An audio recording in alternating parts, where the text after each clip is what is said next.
Bueno, acto seguido, por favor, demos la bienvenida ahora al podio al presidente de la Cámara Americana de Comercio de la República Dominicana, el señor David Fernández. Bienvenido.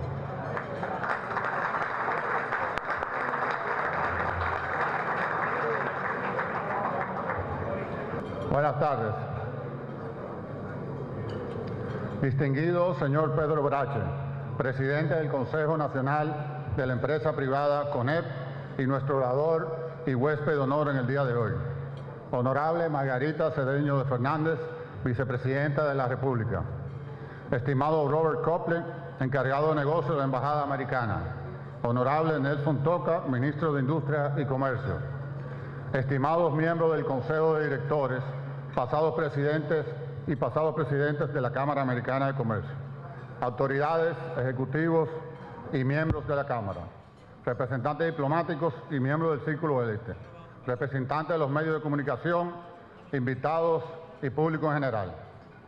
Sin lugar a dudas, desde el inicio del siglo XXI, el mundo en que vivimos y trabajamos ha sido afectado por numerosos desafíos e incertidumbres.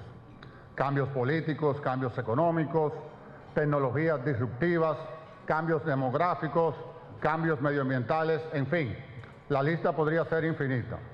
A pesar de esto, año tras año, la economía dominicana continúa con uno de los índices de crecimiento del PIB más altos de la región.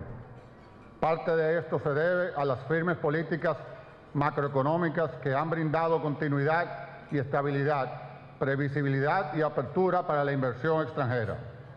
Por eso debemos reconocer y felicitar el trabajo de los representantes de la presente y pasadas administraciones. No obstante, si bien es cierto que una mala gestión de políticas públicas puede afectar el comercio, una buena gestión tampoco es garantía de éxito en el mercado. Se necesitan hombres y mujeres de visión y valentía, preparados para tomar riesgos y participar en una economía global cada vez más competitiva. En otras palabras, si el sector público es el responsable de establecer las reglas de juego y ejecutarlas de modo transparente y equitativo, el sector privado es el responsable de generar riquezas y empleos, compitiendo y triunfando en el mercado. Así que felicitaciones al sector privado de la República Dominicana por ser el motor que impulsa la economía de mayor crecimiento en el Caribe, en un ambiente de constante cambio y competitividad. Por supuesto, todavía quedan muchos desafíos y el ritmo de cambio continuará en aumento, pero con visión, ingenio, tenacidad y liderazgo enfrentaremos esos desafíos y la economía dominicana continuará liderando en la generación de empleos, bienestar económico y prosperidad. Por esto nos place hoy tener como nuestro orador invitado y huésped de honor al señor Pedro Brache, un verdadero empresario exitoso y presidente del Consejo Nacional de la Empresa Privada. Pedro es licenciado en negocios con especialidad en finanzas y contabilidad en Syracuse University y maestría con especialidad en mercadeo internacional de la American University. En el 1989 comenzó a laborar en el Grupo Rica, trabajando en diferentes áreas y departamentos, tanto de Pasteurizadora Rica como de las demás empresas que componen el Grupo Rica.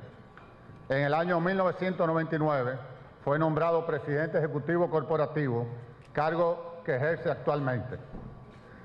Presidente del Consejo de Directores de la Junta Agroempresarial, JAC, y miembro de los consejos de administración del Grupo Rica, del Grupo Financiero Popular, de la Cámara Americana, de la Fundación Juan Manuel Tavares Rodríguez y de la Fundación Rica. Miembro del Young Presidents Organization, donde fue Chapter Chair del capítulo de República Dominicana. Miembro también de la Cámara de Comercio Británica, Española y Mexicana. Dirige el programa de responsabilidad social Sanar una Nación y participa también en varias instituciones caritativas. En el 2013 se integra al Comité Ejecutivo del CONEP como vocal hasta el año 2015, cuando pasa a ser segundo vicepresidente de la Junta de Directores para el periodo 2015-2017. Damas y caballeros, con ustedes, el presidente del Consejo Nacional de la empresa privada y mi amigo Pedro Bracho.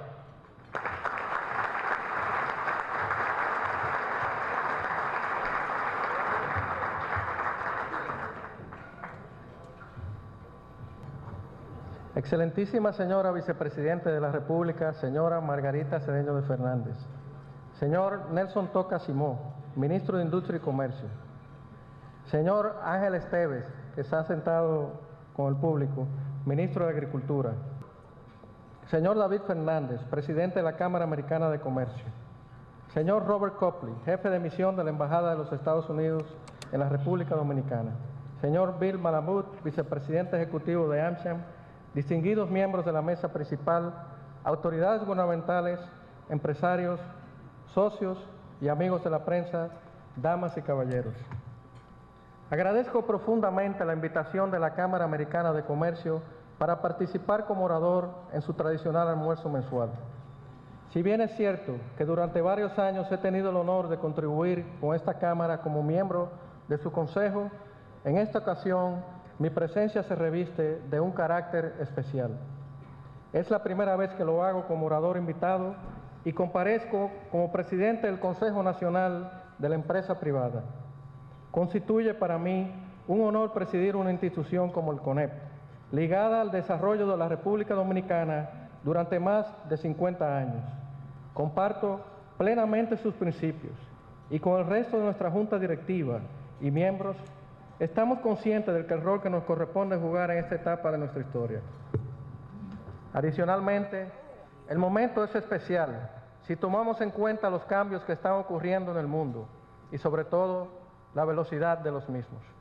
Hace apenas un año, sectores productivos de nuestro país manifestaban preocupación por el impacto que proyectaba tener el Acuerdo Transpacífico de Cooperación Económica negociado por 12 de las economías más pujantes de la cuenca del Pacífico.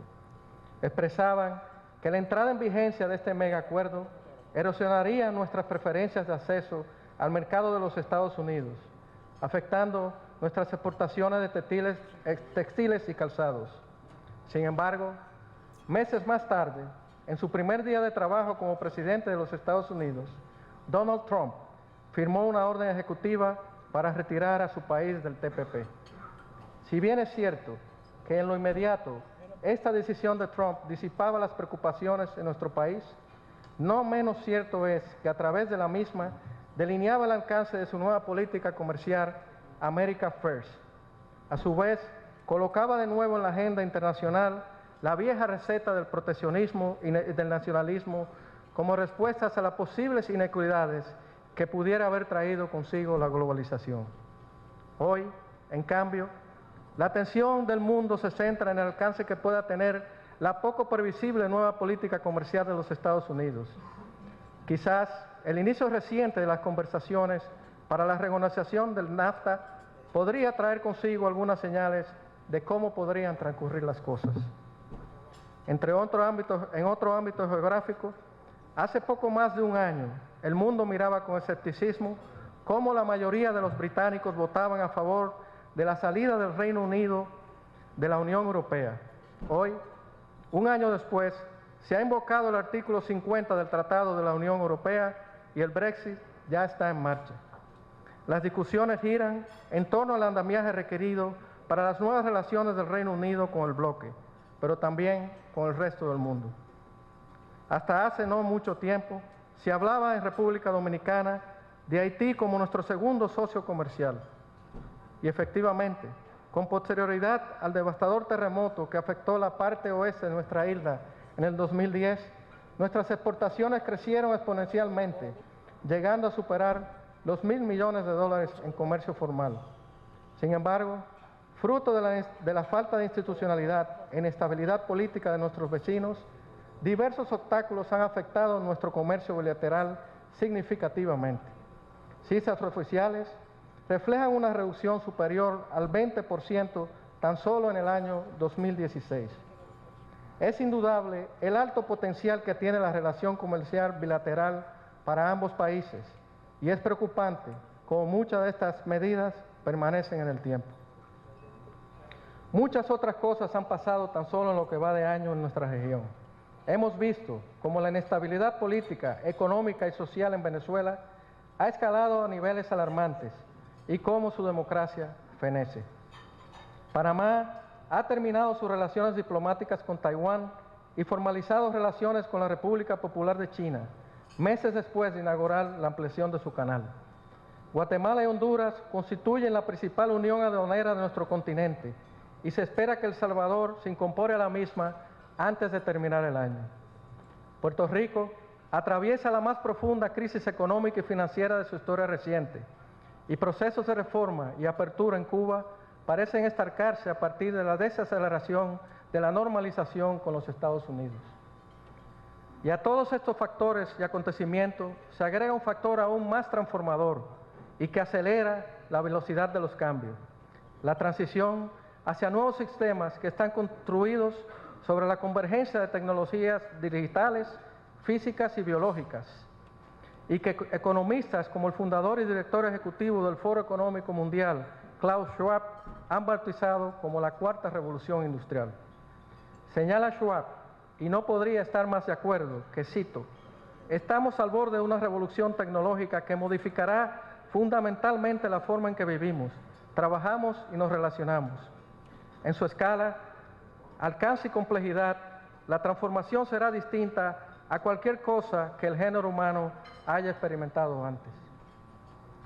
Es en este escenario en el que se empieza a asimilar a la realidad de que los puestos de trabajo ya se están viendo desplazados por robots, de que el Internet de las cosas irrumpe en todas las áreas de la economía y toda nuestra información ya está en las nubes. 7 de las 10 compañías más valiosas del mundo son del sector tecnológico. Mientras el mercado bursátil de Estados Unidos alcanza nuevos topes, las ganancias se concentran cada vez más en las grandes acciones tecnológicas. ¿Será esto permanente? Aún no lo sabemos. Un artículo publicado hace unos días en el New York Times, bajo el título «La burbuja va a estallar», lo pone en duda. Por el momento, solo podemos prepararnos y adaptarnos. El resto, solo el tiempo lo dirá. Sin lugar a dudas, estamos viviendo un momento histórico singular, un cambio de era. Y en este contexto, ningún país tiene su futuro asegurado. Los más exitosos serán aquellos que sepan leer mejor la realidad y diseñen mecanismos más eficientes para enfrentar las transformaciones. Pero este escenario competitivo está marcado también por la obligación de hacernos responsables como país de construir nuestro futuro, que muchas veces se resiente por el ritmo y la intensidad de nuestros tiempos. Estamos llamados a dar un salto cualitativo y definir claramente hacia dónde queremos ir. Reconocer que en el firmamento no solo se presentan amenazas, sino también muchas oportunidades. Es por esto que en lo que resta de mi presentación no escucharán una pieza oratoria sofisticada, ni mucho menos la receta para la solución de nuestros retos. Más bien, reciban mis ideas como una invitación a pensar en nuestro país y su desarrollo, desde el espacio que abre la innovación, es decir, desde lo que requerimos para integrarnos a un mundo de cambios acelerados, complejos y competitivos. En ese sentido, existen 2 aspectos fundamentales para repensar el futuro de la República Dominicana: catapultar su desarrollo y garantizar su prosperidad. Por una parte, debemos asumir la imperiosa necesidad de transformar nuestro modelo económico. Por otra parte, y sin ser mucho menos importantes, debemos promover un orden institucional como garante de seguridad jurídica. Repensemos nuestro modelo económico. En los últimos 50 años, la transformación social y económica de la República Dominicana ha sido evidente. Podemos referirnos a ese proceso como el Gran Cambio, mismo título de la obra publicada por Frank Moya Pons en el 2013 bajo los auspicios del Banco Popular. Nuestras cifras macroeconómicas son positivas.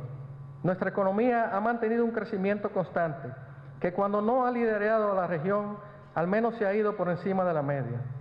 Tal y como ha señalado el mismo Moya Pons, y cito, el turismo, las zonas francas, las remesas familiares procedentes de la diáspora dominicana, la inversión extranjera en minería y comunicaciones, las inversiones del sector privado, la industrialización, el auge del sector financiero y bancario, la multiplicación de las micro y pequeñas empresas y, en general, el desarrollo de una economía de servicio han terminado reemplazando las antiguas plantaciones como principal fuente de empleo y de crecimiento económico. Aunque en defensa del sector agropecuario, al que entre otros pertenezco, también se puede resaltar su peso en nuestra economía. Sin embargo, lejos de ser conformistas, debemos ser realistas. Debemos reconocer que los retos globales que enfrentamos y las reformas estructurales que necesitamos.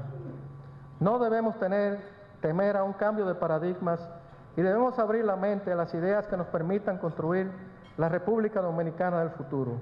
Después de todo, como dijo Einstein, la imaginación es más importante que el conocimiento es limitado y la imaginación circunda el mundo. Digo esto porque no podemos vivir aferrados al pasado. A veces leo artículos en periódicos y revistas que primero me provocan risa y luego preocupación. Por ejemplo, el otro día leí un artículo de un economista donde se planteaba que la economía dominicana se podía revolucionar con un clavo.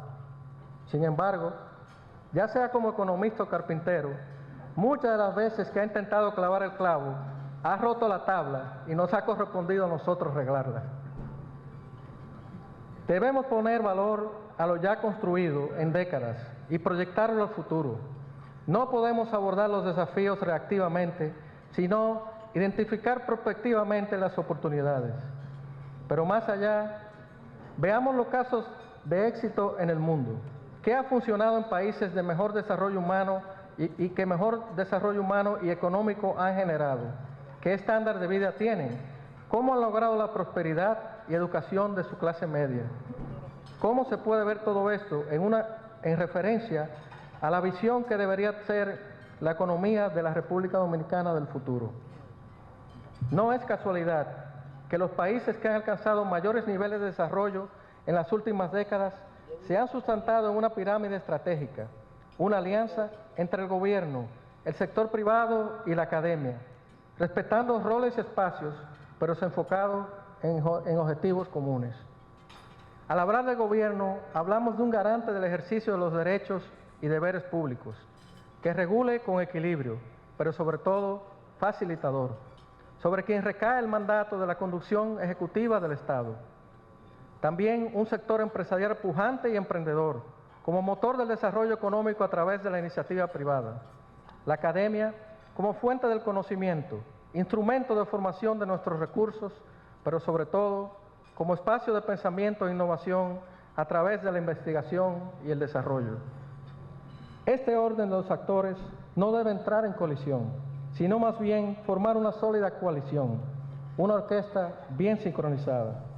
Pues si bien el gobierno procura el bien común a través de la distribución de las riquezas, a través de la libre empresa es que se generan las riquezas. Y como todo en la vida, la clave está en el equilibrio. Los países que han alcanzado los mejores niveles de avance han contado con la iniciativa privada, con inversión en muchas áreas, pero sobre todo en tecnología que ha permitido aumentar su productividad. Han contado con industrias fuertes que han motorizado su desarrollo interno, con gobiernos que han priorizado las inversiones en la infraestructura requerida para ese desarrollo. Ahora bien, debemos tener en cuenta que la transformación de nuestro modelo económico conlleva la definición de una estrategia que nos permita identificar objetivos comunes.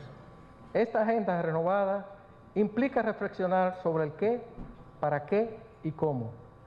Nuestra estrategia debe enfocarse en actividades que generen divisas a nuestra economía, la atracción de inversión extranjera, las exportaciones a través de la innovación en términos de tecnología y productividad en nuestra industria y agropecuaria local.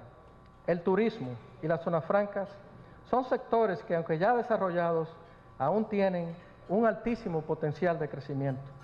Por lo tanto, deben convertirse en los principales puntales de nuestra estrategia.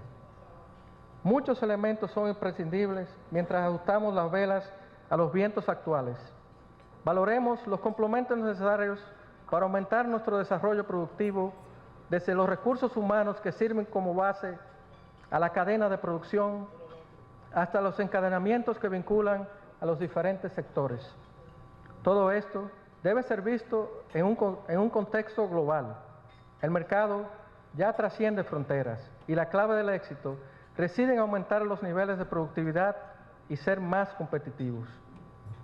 A veces somos conservadores al referirnos a la apertura comercial, pero gran parte del comercio mundial ya está liberalizado y aunque somos una isla, no estamos aislados. Nuestro país no es la excepción. Con 5 acuerdos comerciales que cubren 49 países, cerca del 90% de nuestro comercio exterior sería preferencial al momento de plena vigencia de estos acuerdos. En consecuencia, debemos reconocer que la época de crear desarrollo sobre la base puramente de incentivos o protección está llegando a su fin. Esto no significa que no se continúe ofreciendo todo el apoyo a sectores estratégicos y que no seamos cautos al embarcarnos en nuevos procesos de negociación comercial. Pero se debe producir una transición hacia la alta productividad, como han hecho ya muchas industrias para poder competir con lo que está y con lo que viene. Todos nuestros productos deben tener calidad mundial. Para citarles un ejemplo, hace algunas semanas recibimos en una de nuestras empresas a un experto de producción de guayaba. Con mucho orgullo le informamos que teníamos la capacidad de producir 40 toneladas por hectárea, cuando el promedio nacional eran 8. Su respuesta fue inmediata. En Brasil estamos produciendo 70 toneladas. Ante situaciones como esta, no hay incentivo a la exportación que pueda cubrir la brecha en productividad de esta magnitud. Gran parte de la inversión en nuestra producción debe destinarse a la transferencia de conocimientos que permitan adquirir el know-how para aumentar la misma. Ganancias de productividad. Ahí está una de las claves más importantes del desarrollo. Grandes reformas se han producido en los últimos años en nuestro país y muchas otras se encuentran pendientes. La Estrategia Nacional de Desarrollo propició la concertación de 3 grandes pactos: educación, eléctrico y fiscal. En el tema educativo hemos experimentado importantes avances a raíz del pacto. Ahora tenemos el reto de que los mismos no sean solo cuantitativos, sino también cualitativos. También de lograr una mayor vinculación entre la formación y el mercado laboral. Cuando Costa Rica logró atraer la inversión de Intel en el año 1996, hubo 3 razones claves que le hicieron merecedores de esta elección por parte de Intel: el sistema educativo nacional, la estabilidad económica y política y la facilidad de establecer los permisos para iniciar y poner en marcha el negocio. Pero sobre todo, el hecho de que Costa Rica contaba con una cantera de profesionales jóvenes y bien preparados constituyó el punto de inflexión de la decisión tomada. Como lección, esto nos dice que si la República Dominicana desea atraer inversión extranjera de alto valor agregado, debe hacer la tarea en cuanto a los requerimientos de esta y orientar nuestro sistema educacional superior y técnico en base a estos requerimientos. La estrategia de educación debe enfocarse en subir los niveles de matemáticas y ciencias a estándares internacionales, así como promover carreras que estén alineadas con las nuevas tendencias de negocios. Siempre he pensado, y mientras más leo e investigo lo creo, que la forma más óptima de vencer la pobreza es a través de la educación. En la actualidad, estamos embarcados en la etapa final de la definición del Pacto Eléctrico. Hasta la fecha, se han aprobado 218 propuestas de las 246 presentadas y quedan por acordar unas 26. Este pacto trae consigo una transición en 6 años a una tarifa técnica y un plan de reducción de pérdidas en distribución que llevaría las mismas de un 32% a un 15%. Estas mejorías contribuirían a aplacar en su gran mayoría los déficits que hemos vivido por décadas en este sector del país. A partir de mañana, entramos en la recta final de las plenarias para ratificar este pacto. Quiero aprovechar este momento para reconocer el trabajo arduo de todos los técnicos y miembros del CONEP y del Consejo Económico y Social, así como todos los sectores que han asumido el compromiso de mantenerse aportando a este pacto por los casi 3 años que llevamos discutiéndolo. Nuestra misión, después de firmado el mismo, es velar por su cabal cumplimiento. El Gobierno ha manifestado que oportunamente convocará a los sectores para la discusión del pacto fiscal. Cuando llegue el momento, estaremos prestos a contribuir con la adecuación de nuestro sistema, explorar mecanismos que nos permitan no solo mejorar las recaudaciones, sino también transparentar el gasto. Ahora bien, nos preocupa que previo a la discusión de un marco integral, continúa la proliferación de leyes estableciendo nuevos impuestos. Nos preocupa además cómo vienen aumentando los costos de procesos administrativos, lo que conjuntamente con la permisología burocrática y discrecional nos resta competitividad. Fuera de estos pactos, un proceso pendiente e importante es la reforma laboral. Es mucho lo que se ha avanzado y poco lo que queda por consensuar. Y si algo puedo garantizarles hoy aquí, es que bajo ningún concepto el sector empresarial atentará en contra de los derechos adquiridos por los trabajadores. Sin embargo, el momento es propicio para adecuar nuestra legislación y de esta forma ser más competitivo a nuestros pares regionales. Damas y caballeros, hablemos ahora del fortalecimiento institucional como garante de la seguridad jurídica, condición indispensable para lograr el desarrollo sostenible. Permítanme contarles una historia personal, algo que me ocurrió cuando apenas tenía 8 años y que nunca me imaginé sería una experiencia que me serviría por el resto de mi vida.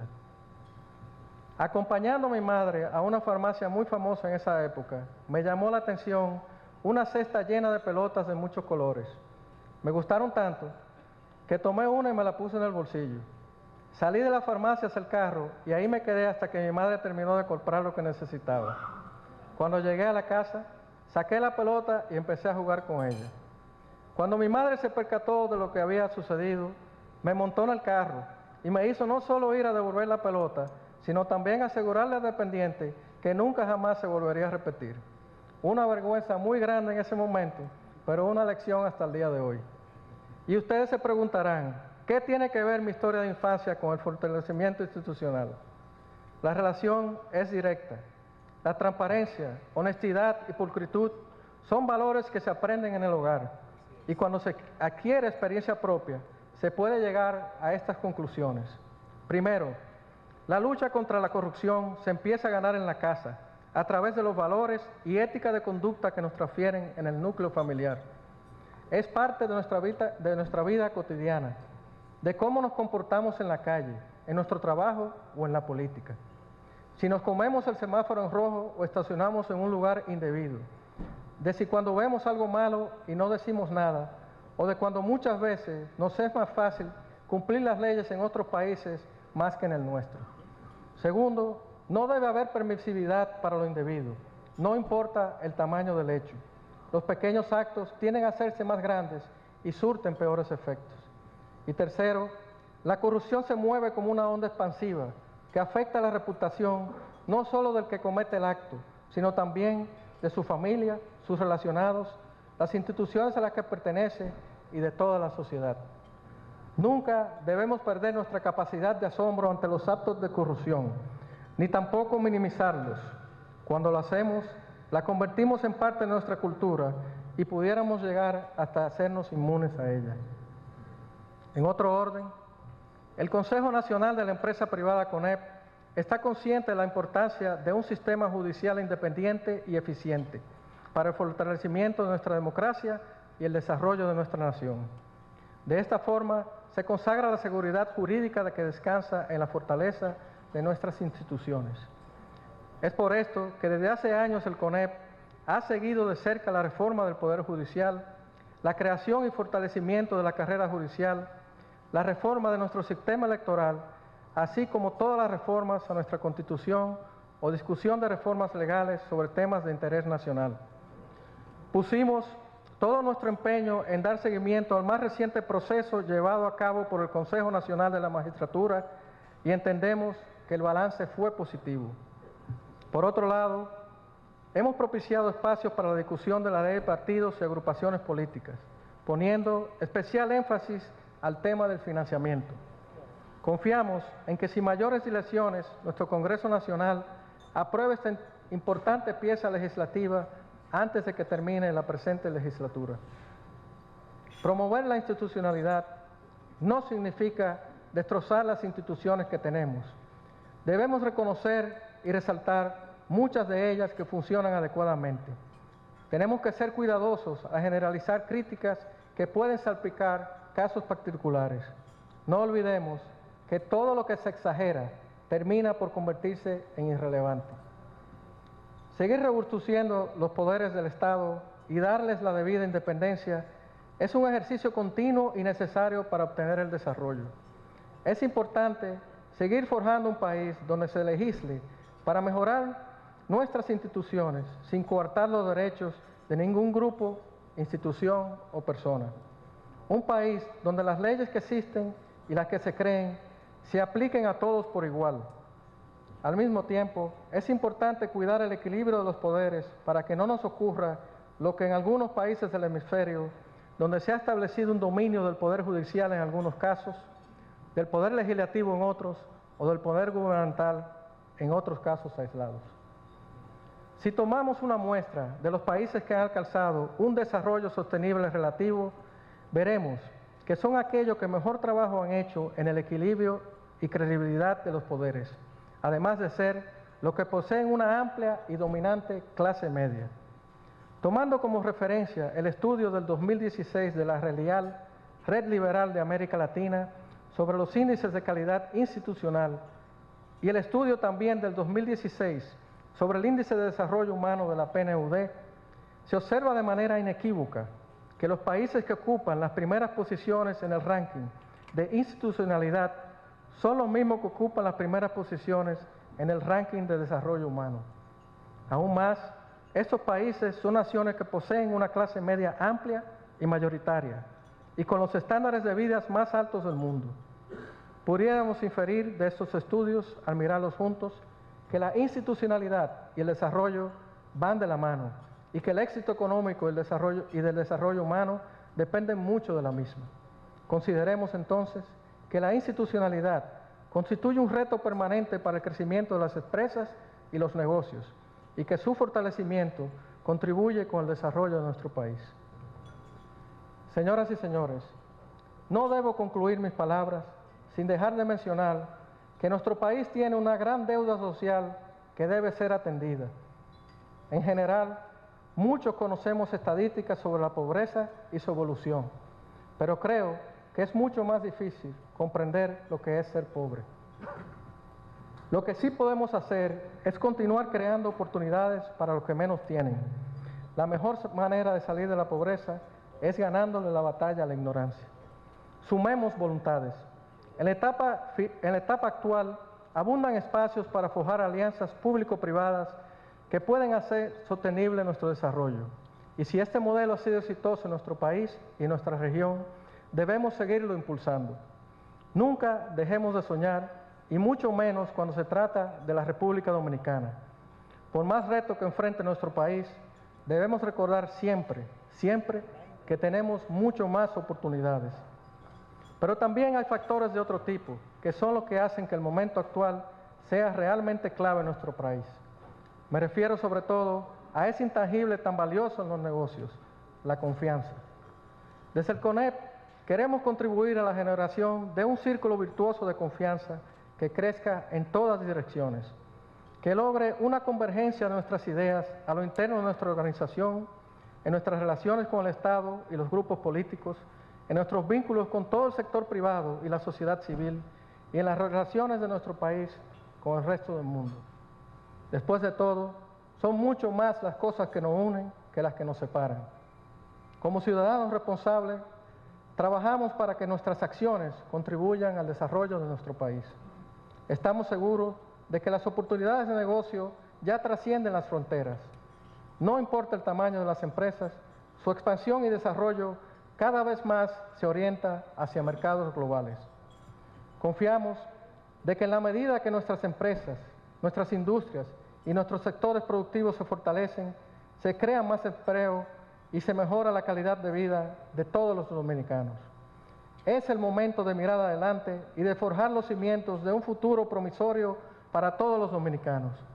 Creo firmemente que vivimos en un gran país, un país con un vasto potencial que aún no hemos desarrollado en su totalidad. Cada uno de nosotros puede lograr más, puede vivir mejor, puede ser mejor. Tenemos la capacidad. Con visión y determinación, estoy seguro de que alcanzaremos nuestros propósitos. Muchas gracias.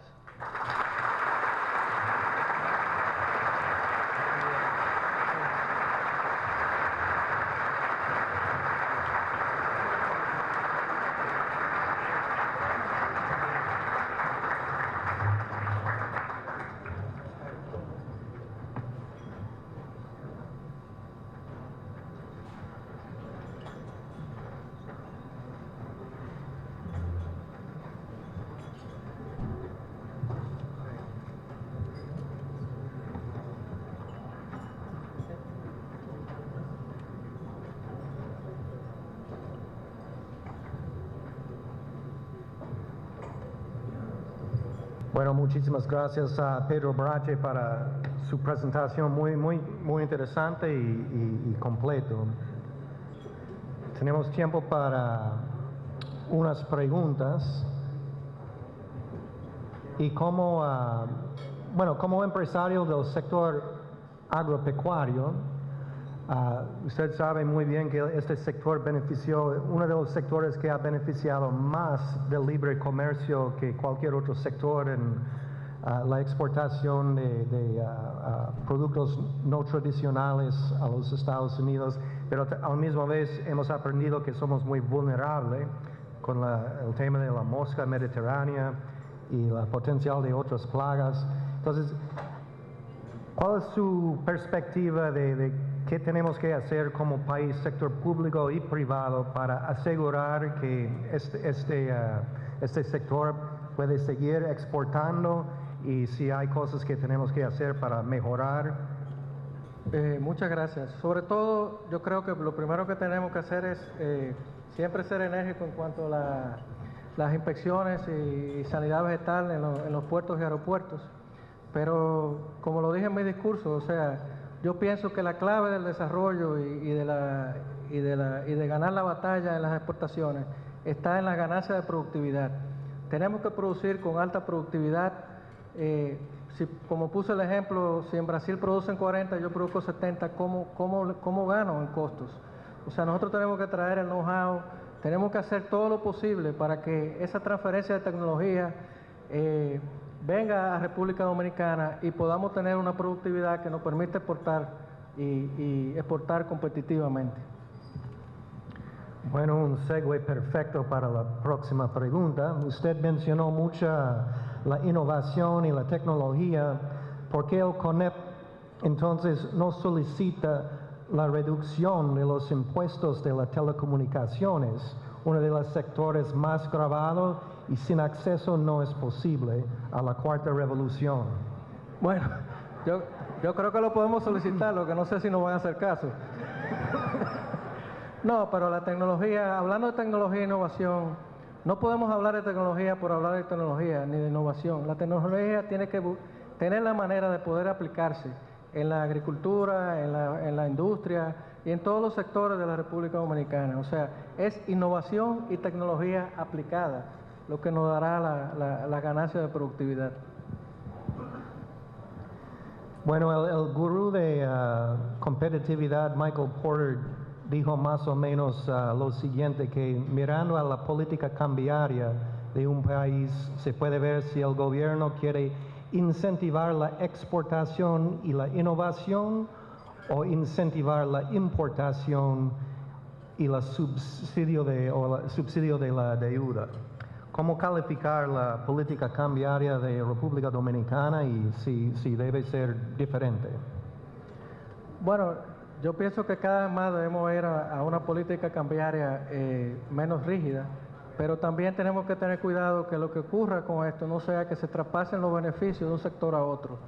O sea, es muy importante la transición pensada, las cosas tienen que hacerse con un plan. Si vamos a cambiar un sistema, debemos ver cómo afecta a otros sectores, pero ya hemos visto las consecuencias de una política monetaria acelerada en épocas atrás y creo que los resultados no fueron buenos para el país. Así que debemos tener un equilibrio. Si vamos a cambiar de política monetaria, debemos hacer un plan y sobre todo no un plan, el plan de cómo se va a implementar, que es donde más nosotros a veces fallamos.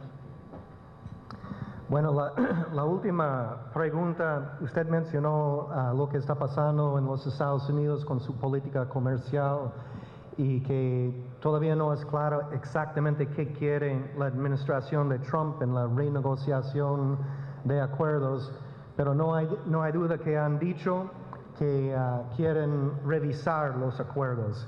Entonces, estoy de acuerdo que debemos esperar y ver qué negocian con México, pero desde el punto de vista del sector privado dominicano, ¿qué debemos cambiar o proponer cambiar en este acuerdo para aprovechar más el libre comercio con los Estados Unidos?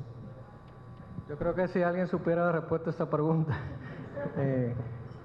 a lo mejor,